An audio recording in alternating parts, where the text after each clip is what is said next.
Hello, my friends. Many of you are asking me what's going on with my sugar habit, the trap of extreme methods. I messed up, stopping all that.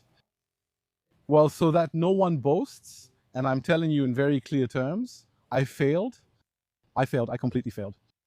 Let me tell you, the first time I did this a few years ago, I talked about it, it went very well. Well, when I say it went very well, I mean very well in terms of results. That means it delivered results.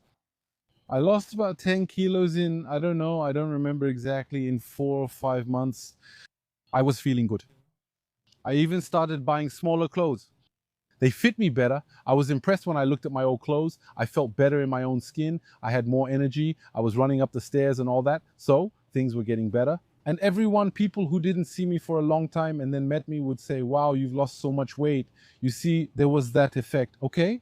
Afterwards, what happened was, like I told you last time, my father died. And then for a while, and for more than a year, I completely lost control over that aspect.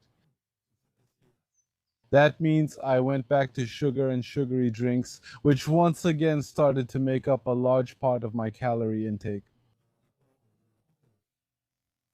At the beginning of the year, I decided to quit once again, but I didn't succeed. I thought I could repeat the miracle of the first attempt. But no, I messed up. I failed. And I told you about it because I wanted you to be my witness. I thought, if I tell the people who follow me, if I tell the people who watch me, if I tell the public in general, well, what will happen is that it will create psychological pressure on me not to fail. Well, no, that pressure wasn't enough. I'll tell you how I failed. If you watch the video where I said I was quitting sugar and all that, well, after the video, yes, I quit sugar. But if you look, for about 15 days, there was no video. Why? Because I was exhausted. I was down for 15 days. Yes, I had quit sugar. Yes, that's true. That's true. Did I start losing weight? Yes, I had started losing weight. I had started to slim down. It was good, a good thing, losing fat. But it didn't work because I had no energy left. Most of the time I was lying on a couch. Then I canceled all my appointments. I wasn't writing anymore. I wasn't making videos anymore. I wasn't working anymore. So I was just there like a vegetable, lying there because I was just thinking about how I was going to manage, how long I was going to last. And I was thinking, I was hoping, because that's how it happened the first time.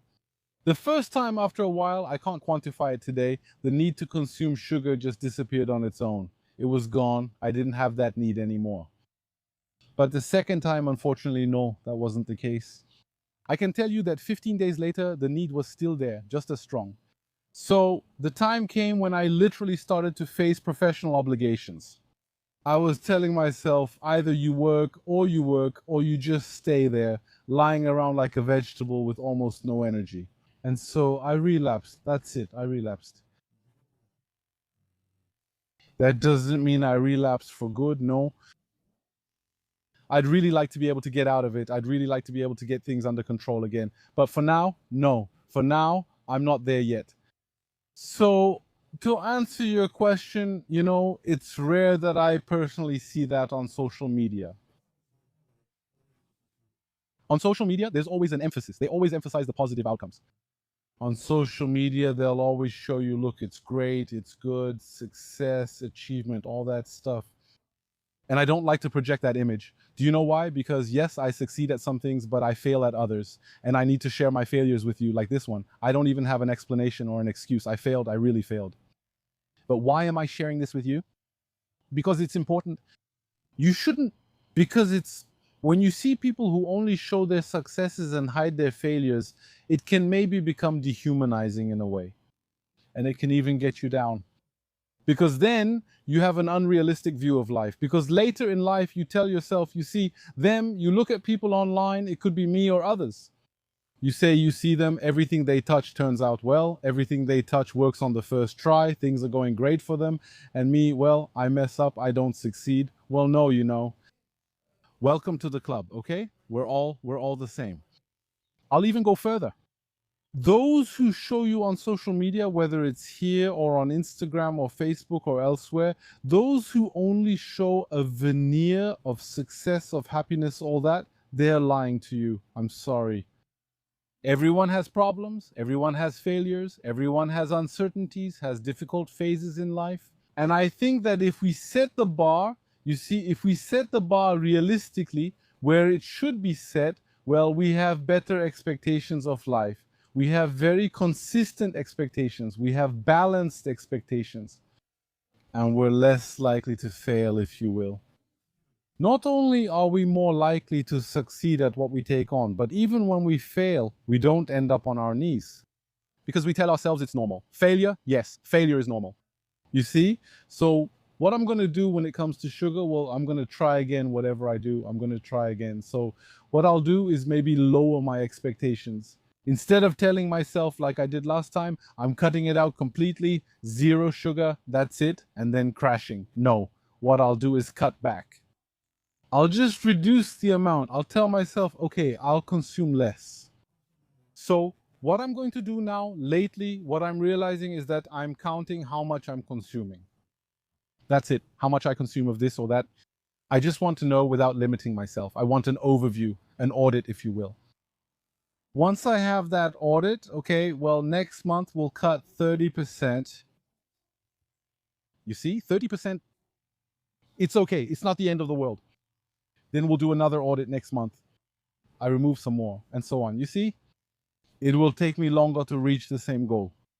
I have a better chance of succeeding instead of going at it brutally and saying, I want everything right now, 100%. With a simple plan, no, sometimes you have to. Sometimes you maybe have to. Sometimes you maybe have to go for it. Take it easy. That's all I wanted to say, you know? You see?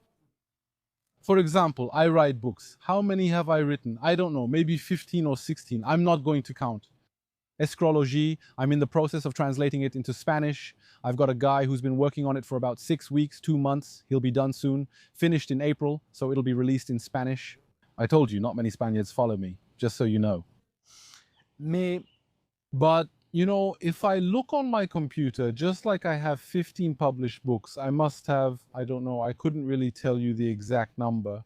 Maybe 15 or 20 that haven't been published. Some of them are stuck in the middle. In some, it's half written. Others are a quarter written. Others are 3/4 written. You see? I even have one, I think. It's been 15 years. It's been on my computer for at most 15 years.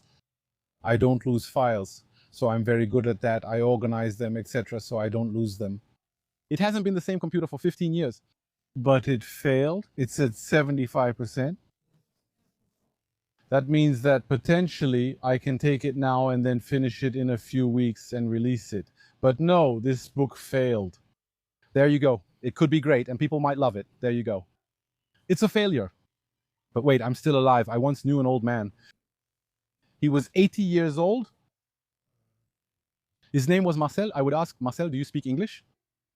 He said, no, but I'm not dead yet. You see, that means yes. I don't speak English at 85 or 80 years old. But I'm still alive, you see? So don't worry. Maybe you'll ask me the question in 5 years. I'll tell you yes. You see? That's it. That's it. For example, this book failed. Maybe someday it'll come out. That's it. That's all. By the way, just to tell you, one of my books, the one about Apollo, you know the one about Apollo, when you read it, you can't tell. It doesn't show when you read it. But you read, you get to a paragraph, and the next paragraph is written 10 years later. Because it was the same with that book. At one point, it was a failure. There were a lot of things, there were a lot of elements, a lot of information, all that. And then it was half written, and then after, the rest was just in draft form, some info, some stuff, and then it was considered a failure. Finally, one day I tackled it, I worked on it. It came out. For months, and sometimes even now, it jumps to first in its category. You see? Failure, success. That's all. But I want to, because I feel like I belong somewhere, since I'm one of those who speak online. I feel responsible in a way. I feel responsible. And I don't want to send the wrong message. I don't want to give out the wrong information. You see, I'll give you another example. I stopped working. One day I said to myself, I stopped working. Maybe that's not the word. That's not the right terminology. No. I left the corporate world. I left the corporate world. Today I work. I really work. You know what? I actually work even more than I did back then. But did you see what I did? Like, what do you call it? That's a slip of the tongue. I said I stopped working because I love what I do so much. that today I don't even feel like I'm working. Still, I work a lot more than before. But when I stopped working for the corporate world, what do you think? It was easy. It was just, I show up and say, all right, guys, that's it. Thank you. Goodbye. No, no, I was pulling an all-nighter. For months, for months, I kept saying, shouldn't I come back? Shouldn't I contact Intel? You know, I had 2 or 3 headhunter messages a week in my inbox. I kept telling myself to contact James, Intel, and so and so. Redo my resume, redo this and that for me. I was like that for months. What do you think? Do you think I just said stop? I don't want you to think it's easy. That's all. I want you to know that it's hard, that we hesitate and sometimes we get knocked down, sometimes we fail. I'll give you an example. During those months, I assure you that I had doubts.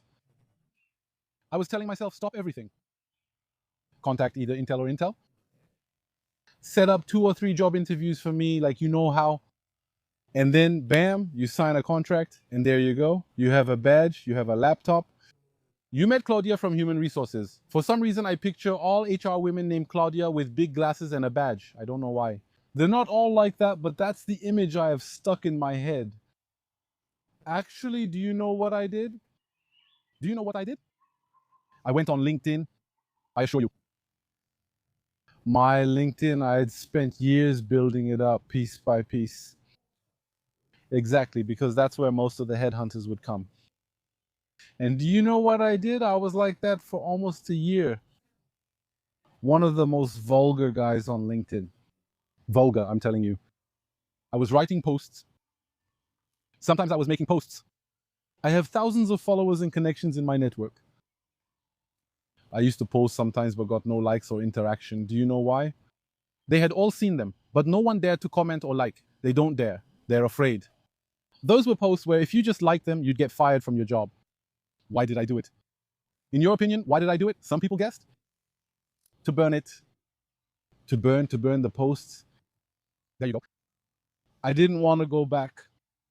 And the way for me not to go back was to burn the tool that had allowed me to find jobs over the past 10 years. That's it. That's all. I found my jobs on LinkedIn. Well, what did I do? I burned them. That's all. No one writes to me today. 0 headhunters. They don't dare. Ha! Ha!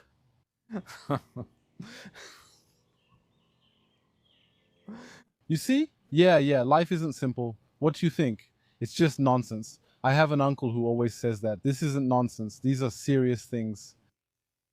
There you go, my friends. Thank you for listening up to this point. And there you go. I'll share that with you.